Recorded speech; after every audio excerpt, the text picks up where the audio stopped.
All right, fam. I'm back with another one. Now, this video that I'm going to do today is really, I'm going to basically talk about a particular individual. And believe it or not, is not the usual suspect. This time, I want to talk about Adrena Costa. Now, the only reason why I'm doing this video is because I initially wanted to debate her. So I hit up BSIA's channel and I asked if he would be willing to moderate a debate between me and her because she says some crazy stuff on his live stream, which featured Puerto Ricans versus FBAs. And she said a lot of crazy stuff. And she said one thing in particular that got me, amped up. And I called in wanting to confront her on her statements. So we're going to get into those statements a little later. Unfortunately, I guess the debate won't happen either. BSIA's channel is down right now. So hopefully in the future we can work out something and get it done. However, in the meantime, I just want to address some of the things that Adrena Costa has stated in her video. Now, let me tell you what I think about her. First of all, I think she's an intelligent person. I'm not going to take anything away from her intellect, but I think for me, the way she comes off to me is she's very patronizing, arrogant, and there's a hint of racism there. Now, she'll pretend to be that we're all brothers and sisters, but if you were truly a brother and sisters of Black people, you wouldn't say the things you say. Now, you know good and well that you shouldn't be telling Black people what we should call ourselves. If we decide to call ourselves foundational Black Americans, why does it bother you? If we decide to call ourselves Black, why does that bother you? No one is telling you what to call yourselves. Remember, Taino is a European word for the indigenous people. Let's be clear. We all got names that were handed to us and we just deal with it. So I need you, Adrena, to stay in your lane. Stay out of Black folk business because you don't know Black culture. So now the reason why I'm doing this video as well is to basically demonstrate the racism and the disrespect for Black culture. So fortunately for me, before BSAI's channel went down, I was able to retrieve a couple of sound bites. So I'm going to play a couple of sound bites and we're going to talk about the sound bites and what they reveal. So before I go into that, I want to talk about her channel for a minute. Now, I didn't watch all her videos. I'm not interested in watching her videos like that, but I tend to notice that she tries to highlight Puerto Ricans that had some involvement with Black artists. It could be as little as producing, could be as little as playing an instrument in a particular band, and even maybe writing a song or two.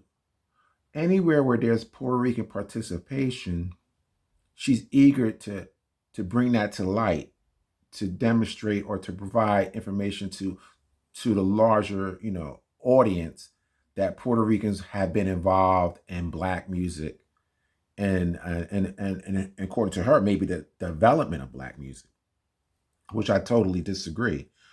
But this is her attempt to do so.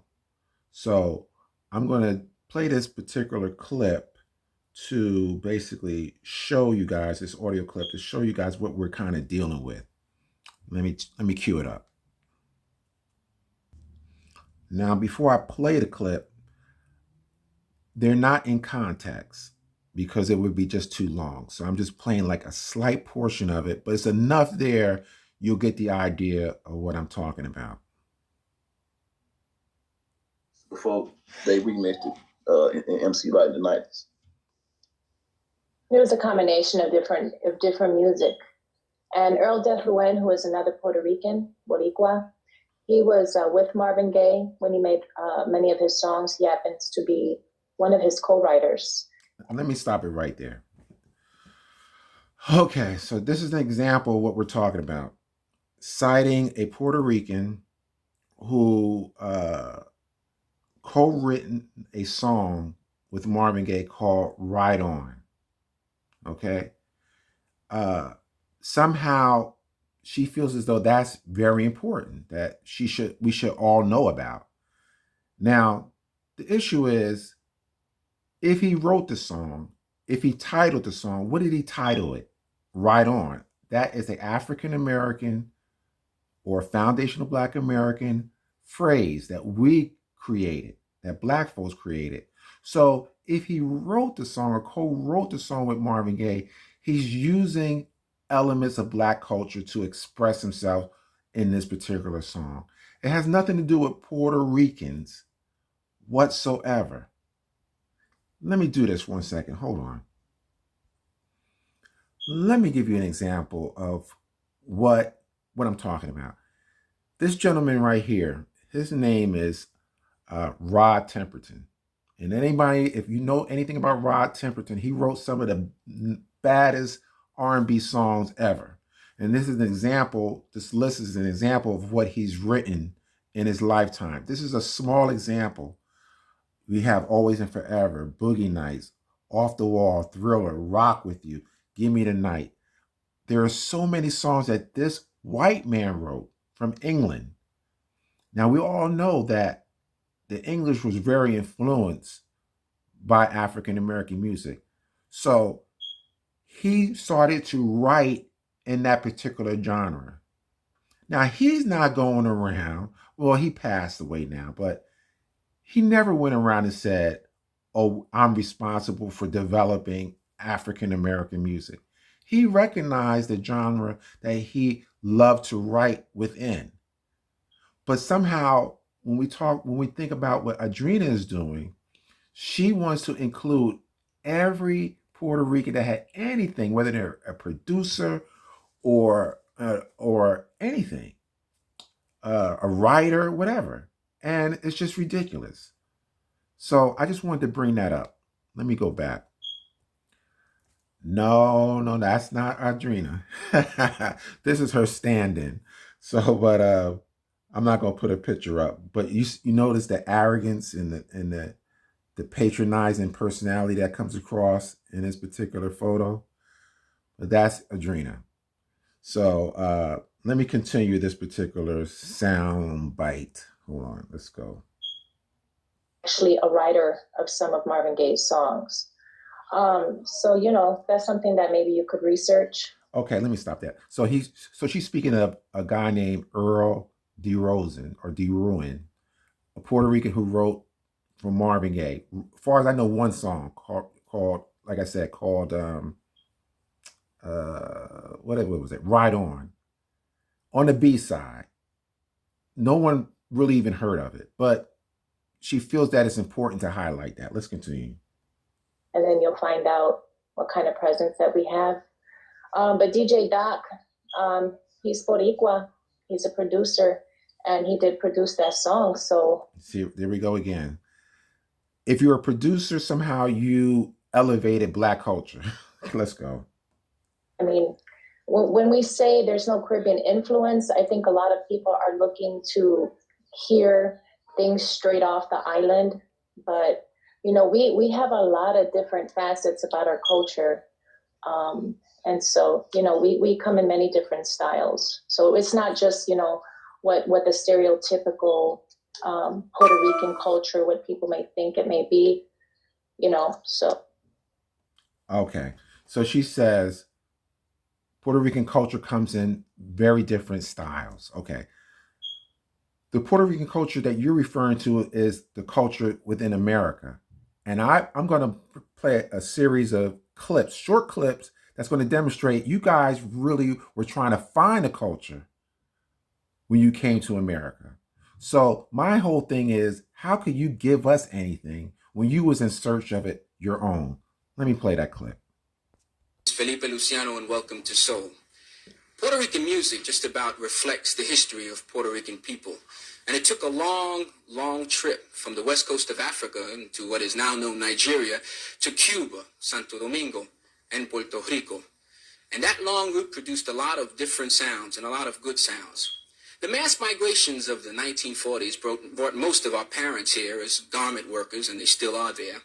America took over Puerto Rico in 1898, still controls it.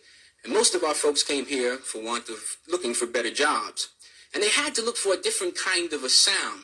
So the big band sound developed, influenced a lot by the jazz sound, also influenced by a lot of the Cuban greats. Names like Chaputin, names like Arsenio Rodriguez, who was the greatest, the king of Guabanco, they call him.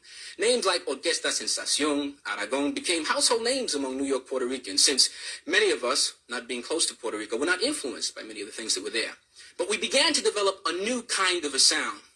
While the 50s was the era of the big bands, the 60s was the era of Latin Boogaloo, the era that most of us became interested in Latin music. But there was a reason for that. Most of us were not interested in Latin music before because we had lost, or we never had really, cultural consciousness. America's schools never quite equipped us to understand that we were Puerto Ricans and should be proud of it. There were a lot of other reasons for that. The Cuban influence had stopped after the revolution of 1959, so that our musicians really didn't have something to grasp onto. So we had a lack of Cuban music, we had a lack of cultural consciousness as a result of the American school system, and that produced a vacuum. And that vacuum was filled up by two essences, Black and Puerto Rican.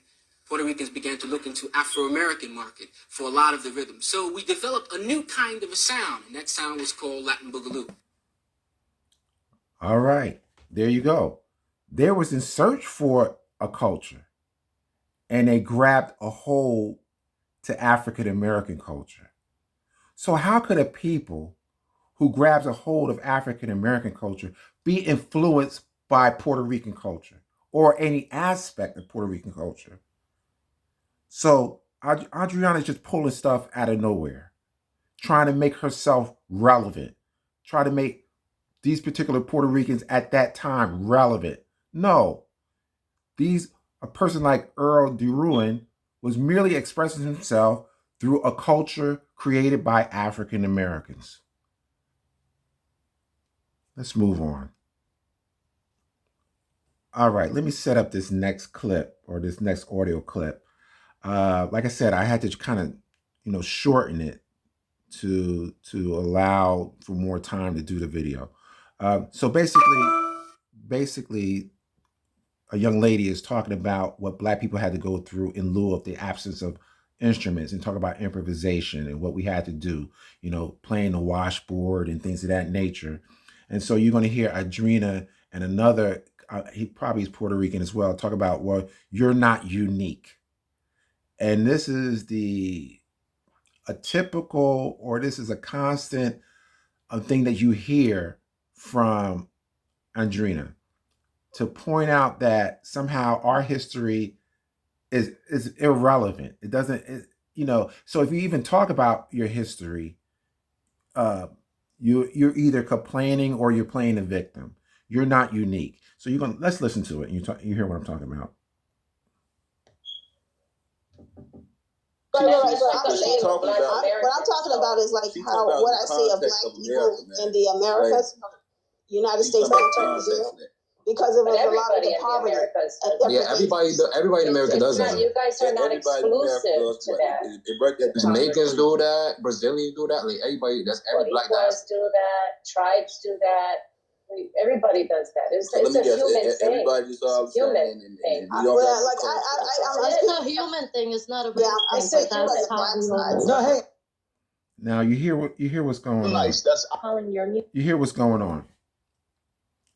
Dismissive of our experience. Not every group in the world was stripped of instruments like Black people were. So we had to improvise, and our history and our experience is unique. And to dismiss it as if it's no different than anybody else's culture, that's disrespectful. And if we're talking about being disrespectful, we're talking about a person like Adrena, disrespectful of Black culture. Downplaying is important. Downplaying is relevance to America culture. All right? Let's play another clip. Music that you can say that doesn't have our elements in it. That's just the truth. And it's not to be mean. It's not to try to take anything, because what is deemed as Black culture is really a conglomeration of others. That's okay. Let me ask you. Hang on. I want to ask. So, what is in our jazz? What comes from everybody else in the jazz? Just focus on the jazz, Adrena. What other elements we're talking from about other countries from jazz? Yeah, but we're talking about hip hop. Oh, you're talking about hip hop. Oh, I thought you were talking about jazz. Okay. Go ahead, bro. We can talk about jazz. No. That's okay. Hang on. Yeah. Okay. Stick to hip hop. Okay. Then I'm sorry. Go ahead, bro. What you want to say? Go ahead, bro. All right, let me stop it right there. See, I don't have the actual, well, actually what she said was that what we think of as Black music is really not Black music. It's a conglomeration of other cultures.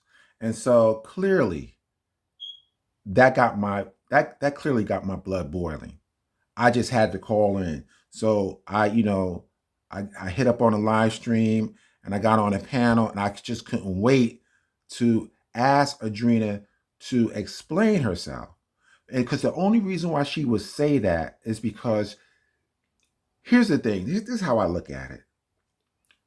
Our strongest argument for hip hop is our music. So if she could undercut that argument by saying our music really isn't our music, then she basically cut off our legs, so to speak. So by her suggesting that there's other cultures involved in our music, she's trying to prevent us from calling the music of hip hop foundational Black music. That's the aim. So she comes up with this idea of saying that it's a mixture of different cultures. That is not true at all. There's only one culture that had some influence, and that's European culture. But I would say minimal, because you have to understand, Black people, when on the plantations, came from different parts of Africa. A lot of them still maintain many of their rituals, practices, religions, or what have you. They just couldn't practice them in the open.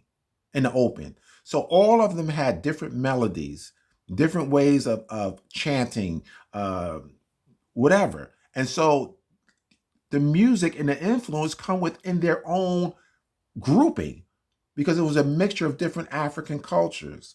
So this is why African American music is so unique. It's not due to outside influences necessarily.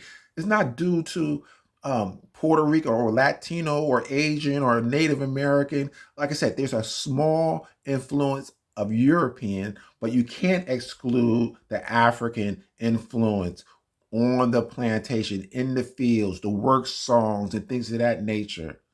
That's how the blues was developed. So before I go, I want to play a clip to demonstrate the history. Let me see what the rest of this particular audio says. Yeah. Who is this? Is this Lamel? This is Lamel from Brooklyn. You guys sound alike. You and First Eye. You both from New York City, right? I want to ask a question to Lamel and First Eye. You guys sound like. Okay, before I go there, okay, that's Lamel. He's going to ask, and this is a trip, but let me play a video of the history of the blues and why the blues is the foundational musical form that basically, how can I say this? Gives rise to all of the music that comes after it. All right, let's do it. In the 1890s, two new styles of music reached New Orleans. Two styles without which there could have been no jazz. The first, created by black piano players in the cities of the Midwest, was jaunty, propulsive, irresistible.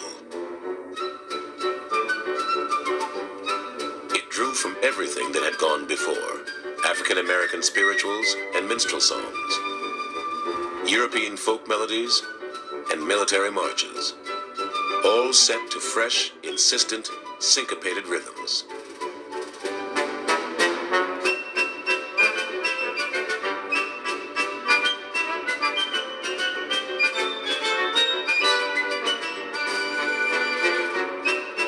It was called ragtime, and it would be America's most popular music for the next quarter of a century.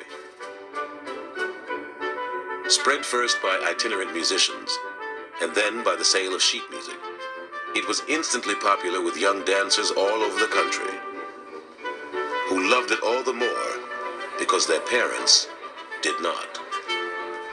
Ragtime is syncopation gone mad, and its victims, in my opinion, can be treated successfully only like the dog with rabies, with a dose of lead. Whether it is simply a passing phase of our decadent art culture, or an infectious disease which has come to stay, like leprosy, time alone can tell. Edward Baxter Perry. Let me stop it right there. This is very familiar behavior from white people. Whenever black people create a new musical art form, white people are slow to embrace it, but eventually they do. So here, even with ragtime, we know the history of rock and roll. We know the history of disco, burning in the records at the Boston Stadium. There's always some outcry from white America against black music. I don't know if it's jealousy, but whatever the case may be, we have a history of white America hating black music initially, but then they come around, like most of the world, because they understand and they realize the creative genius that black people have. Let's continue.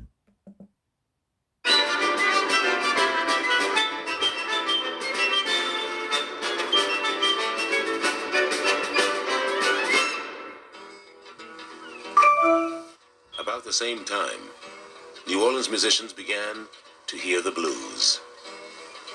Lord, I'm going down to live down here. A steady stream of refugees from the Mississippi Delta was now pouring into New Orleans, in flight from Jim Crow laws. People for whom laboring on the city docks promised a better life than any they could hope to have back home chopping cotton or cutting cane for someone else's profit. The blues was part of their baggage.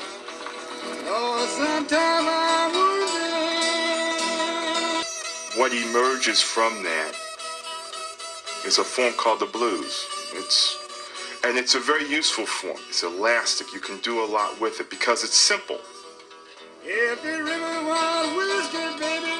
The blues is an utterly American form, built on just 3 chords, most often arranged in 12-bar sequences called choruses, that allows for an infinite number of variations.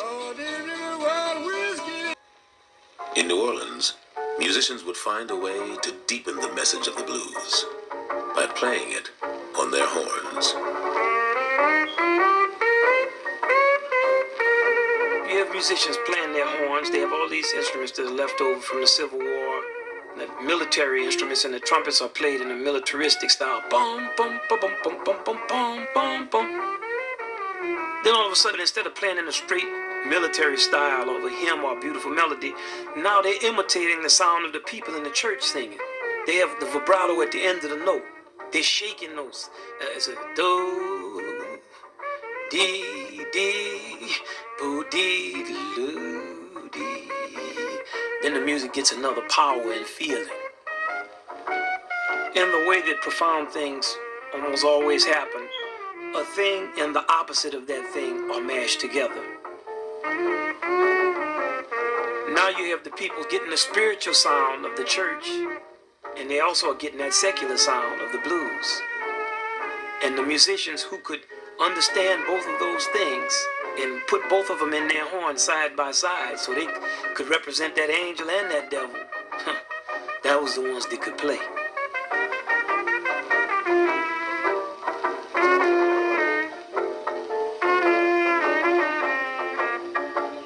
Over the next century, the blues would become the underground aquifer that would feed all the streams of American music, including jazz. I hope you guys were paying attention to what the narrator said at the end, saying what I said earlier, that the blues is what feeds all of American music. So when she says our music comes from different cultures, it doesn't. The blues comes from the plantation. It ain't a part of different cultures. So all of American music is Black music, comes from Black people, is rooted in Black culture.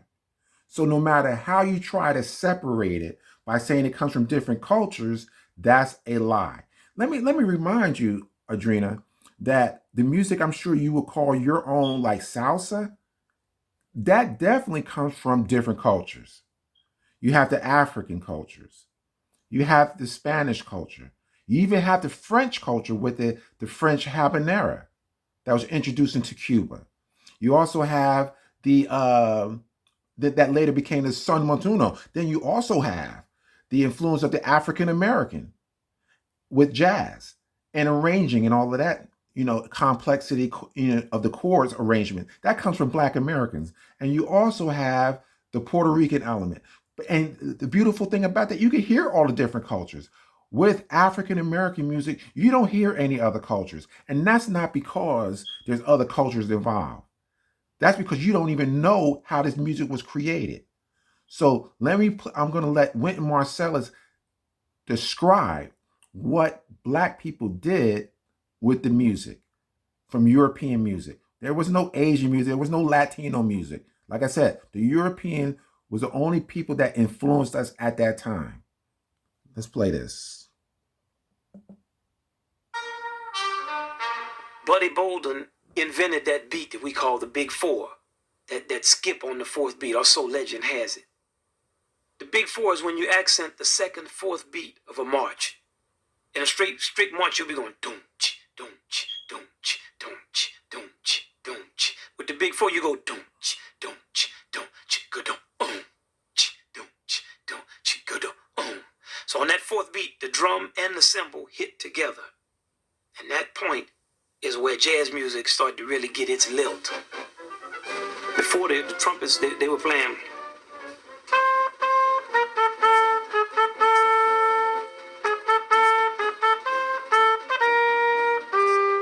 But now I have the Big Four. Boom, boom, boom, da-dum, boom, boom, boom, boom, boom, boom, boom. So when I phrase it, I'm gonna make it sound like me, and I'm gonna play with another entire feeling and groove, and use all the different growls and shouts and cries. So now it becomes.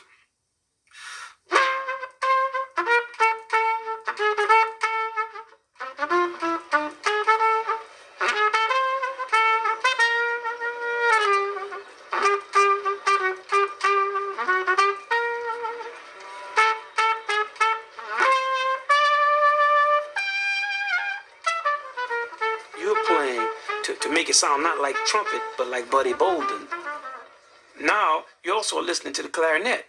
So the clarinet might play a little something and you have to stop playing. So you might say,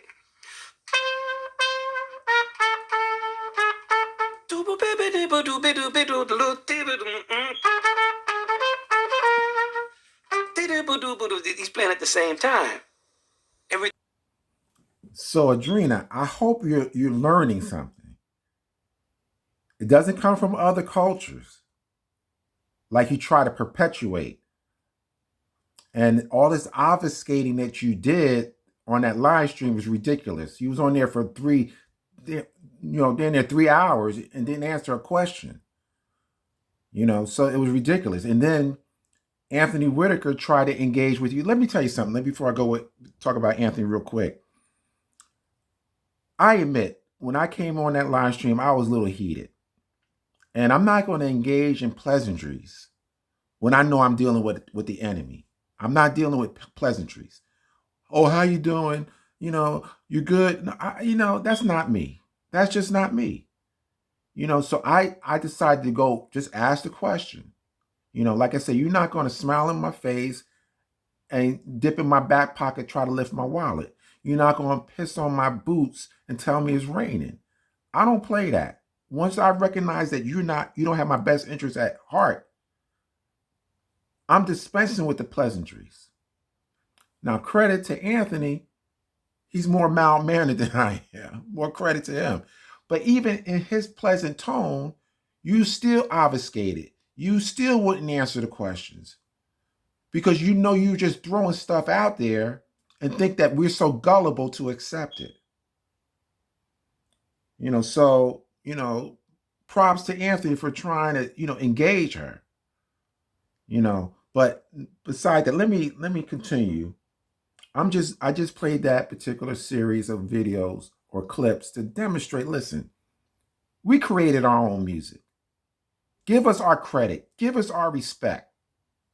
Don't try to minimize our accomplishments so you can uplift your own people. I'm not having it. So let me play another couple more clips here. Let me see. Just give me 1 second before I make sure the audio is up. All right, let's do it. Let's see what this one is about. Then I'll comment on it. You want to speak? Okay. Listen, do you know the reason why black people started rapping? Do you know the reason why Tainos were rapping and chanting? Now, do you know the reason why Tainos were rapping? See, this is what I'm talking about. This is total disrespect. She know good and hell Tainos weren't rapping. You know how I know she doesn't know? Why I know that she can't even know that to be true? Because they didn't leave no written language. And again, Taino is a name given by the European. So she clearly, this is what I'm saying. Whatever black people do, the Taino did it first or did it better. We owe our whole existence to the Taino. It's ridiculous. Let me play that again. Let me back it up a little bit. Or, do you know the reason why black people started rapping? Do you know the reason why Tainos were rapping and chanting before, like in the 1400s? No, I'm before I touch on to your recent history, do you know it be backdated? Listen. Listen how disrespectful that is. Before I touch on your recent history, we're African people. We're descendants of Africa. No, you are the ones who are made up of different groups. You're the only people that's only 500 years old. Let's get it straight. Stop being disrespectful. Let's go. I can't answer that without answering mine first. Are you going to let me speak? Sure. I'm asking you a specific question. Why did foundational black Americans started rapping? Foundational black Americans. I don't see any documentation as such saying foundational black Americans. What tribe are you specifically speaking about? See, she's being disrespectful. She know good and well foundational black Americans don't have tribes, but she loves to obfuscate. Talk about, well, I don't know what you're talking about. The brother's trying to make a point. She won't allow him to make a point. She's engaging in distractions, playing games, being disrespectful. This is Andrina's MO. She tried to present herself as an intellectual, but she is dishonest and dishonorable. We don't come from a culture of tribes. Let's continue. Part of the world. I'm talking about. You give that to me because that's a big label you're giving me. In America is huge. So what part? All across America. I'll answer it, but that's just too big for me to answer. What do you mean by that? Okay, you know why we started rapping? Let me stop it right there. Adriana, I don't know if you know anything about American history, but I'm going to let you in on something. There was a thing called the Great Migration, right? And most black people, not all black people, but the majority of black people in America lived in the southern states. And in the early part of the century, of the 20th century, a lot of them left. Some went west, some went to the Midwest, some went to the north, some went to the northeast. So culturally, many of those African Americans that migrated to other parts of America had the same culture or similar cultures. So when he says we were all over America, that's what he means. It's nothing to do with tribes. We literally went from the South and we spread out. Many of us had similar culture, especially religious culture. Many of us were Baptist or Christian. So this is what he's trying to talk about. But you're obfuscating, playing games, don't want to answer questions, don't want to be challenged. Let's continue. No. I want you to tell me which tribe. I see you're trying to get away from that. You want to talk over me? No, but you're trying to sidestep. I'll let you speak. Okay. Hang on, one at a time. Go ahead. You can talk to her. Go ahead, and she'll respond. Go ahead. Come on, please let me speak. Yeah, go ahead. Why did black people start rapping? Do you know why? But if you tell me a location, because the Americas is huge, what part? No. We're from all across America. She's playing all games. Across, so there was. Oh, so you guys did the same thing all across America? Let me give you an example. Okay, go ahead. You remember the song Self-Destruction? Yeah, I do. It was co-produced by a. Do you know who produced that? Sure. Hey, look. See, there we go. It was produced by clearly a Puerto Rican, I guess. I don't know personally. But you see how quick they are to cite any Puerto Rican involvement in anything we do. They want credit for anything. If they're in the building, if there was a janitor outside of the recording studio that was Puerto Rican, you got to give him credit for it. It's sickening to listen to this stuff. But that's what we're talking about. Now, let me see. I'm trying to determine whether or not I should play another audio. But hold on for a second. All right, let me play this last one. This last one is interesting. And we must never forget the original drum that came before our African ancestors touched the land of Borican, which is the Mayohuacan. The Mayohuacan drum was first. And then the bongos, the guiros, the congas, okay, the maracas. That's all. The maracas, the guiro, and the Mayohuacan is all Taino. That's indigenous. And then the African, like Dr. Derek Colon said, is the bongo, the congas, and the rest. So, that's what makes up a Puerto Rican, which is the Taino, the African, and our Spaniards, side. So I just wanted to add that in because it's very important. And I do agree with what she. So there you go. Uplifting Taino culture. We don't give a damn about the Taino drum. That had no part in the development of our music. No part whatsoever. You have to remember, Adriana, the black man was on the planet first. They were all over the world first. They were probably on the island of Puerto Rico first. Let's get that clear. We were playing instruments long before these people ever showed up on these islands. So don't give me this crap about the indigenous instruments. They had no role in the development of black music in America. That's for sure. So this is what I'm talking about. Let me see. Let's go. I'm going to talk about this fool at another time. Let's go here. Okay. A solution in search of a problem. This is what we have with some Puerto Ricans. The solution is we're proud. The problem is of what? What are we so proud of? So they're in search of things to be proud of. And so what they do, they go after Black culture. So they try to find areas in Black culture that they could kind of snap or take away elements, little pieces and little pieces and little pieces, so they can make a narrative or create a narrative that suggests that somehow they did something great. Not that they haven't done anything great, but the idea, the whole, way in which they're involved with trying to tell the story about hip hop by suggesting things that they did that they had very little to do with.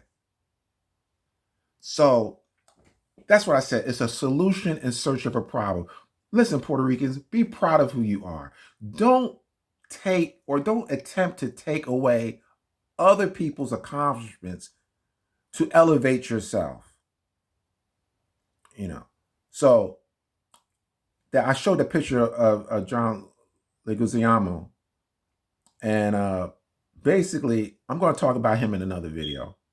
But he's doing this on a national level, trying to take accomplishments from Black Americans and try to attribute it to the larger Latino community. I mean, this is huge, man. I thought this was on a local level, but man, this is also on a national level. And Black people, we just have to we have to wake up and realize that we are under attack. And we have to get on code. We have to gatekeep our culture. We have to stop these tethers from attaching themselves to our culture. So with that, let me end this video. I hope this was some informative information. Please subscribe, like, share, and like I said, I got some more information. So until the next time, I'm out.